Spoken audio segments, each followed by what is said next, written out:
districts and teachers who are interested in learning more about charter schools and then starting them.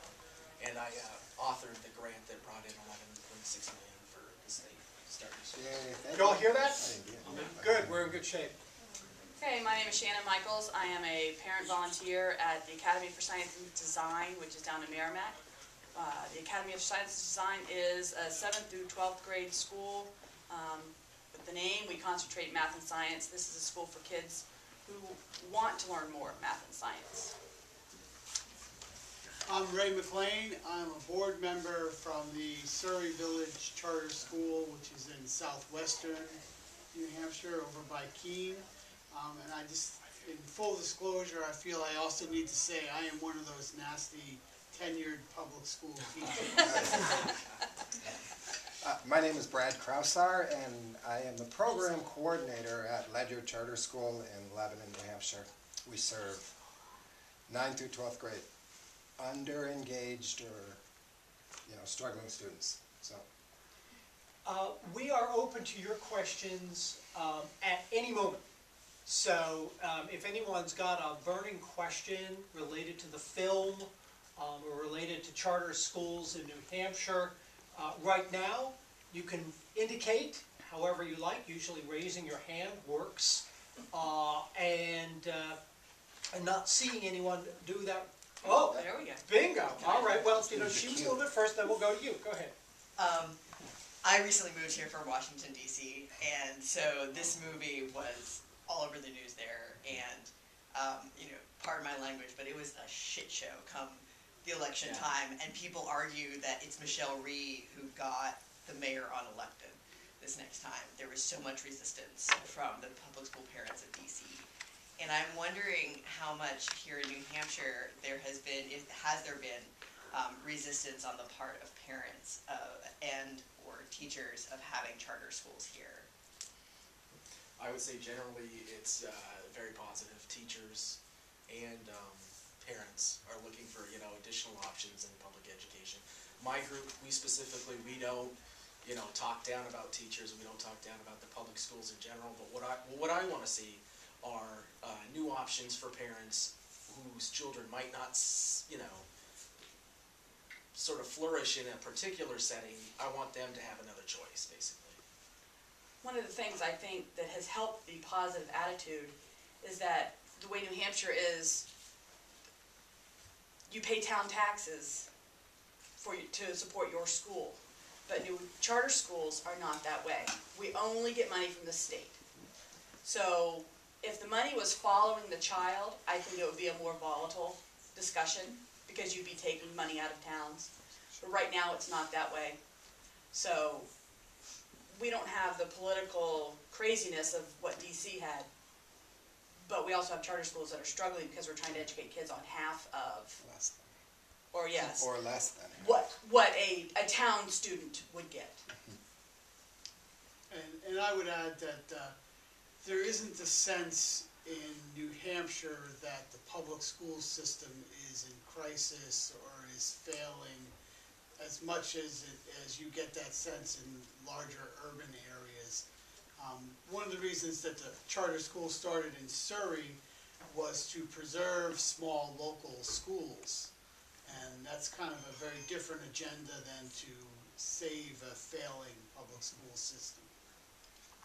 I have not had that same experience, I'm sorry to say, but I think there's been a lot of animosity in the Lebanon community and up in the Upper Valley as far as how will a charter school affect jobs, how will it affect, there was a consolidation that removed 2 elementary schools. It had nothing to do with the charter school, but there was a lot of people, I think, that were confused about that. I'm not sure that it's a real clear picture out there for New Hampshire yet about what charter schools are and what they're doing.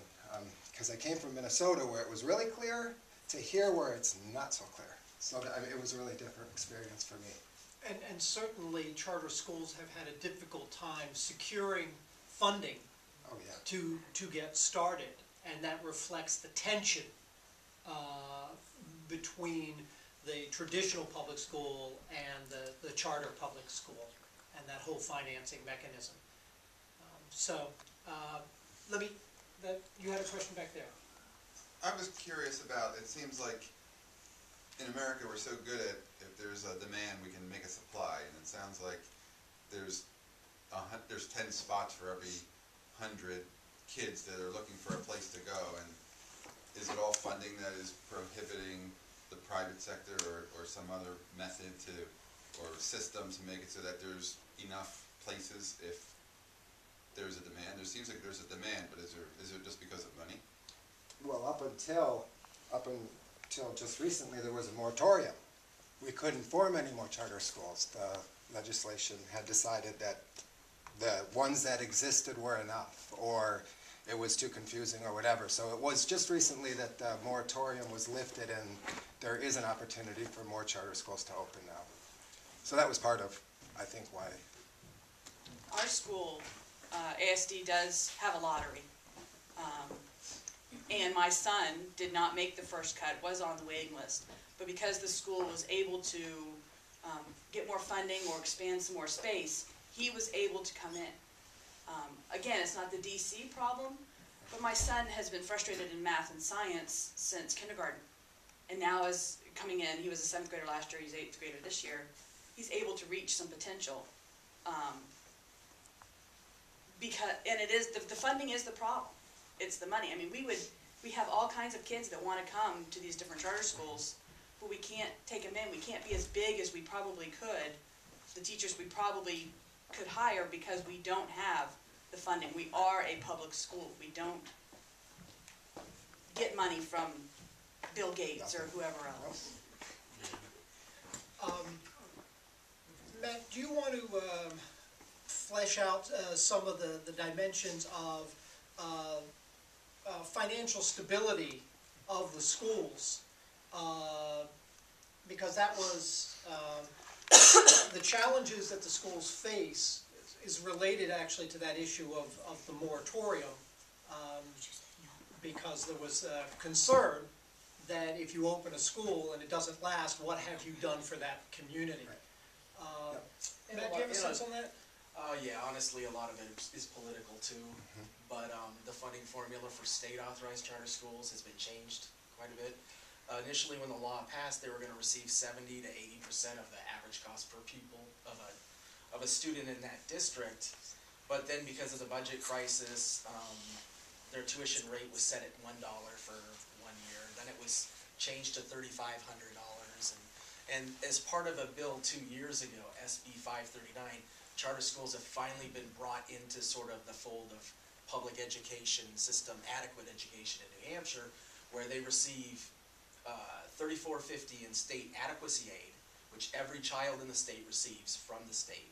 And then on top of that, they receive $2,000 in disparity aid, which other poor districts receive. So they receive about $54.50 per student. State authorized only, locally authorized charter schools would receive more than that. But what happened is the first startup grant was for about $7 million. That's when these schools started to come online, probably 5 or 6 years ago. That grant ran out in 2007, and then they put a moratorium on top of it. You know, no new schools were able to open. But because of the funding formula changing quite a bit, and 5450 actually being somewhat underfunded, yeah, they definitely have a hard time surviving. And it takes a lot of parent involvement, a lot of outside interest to keep that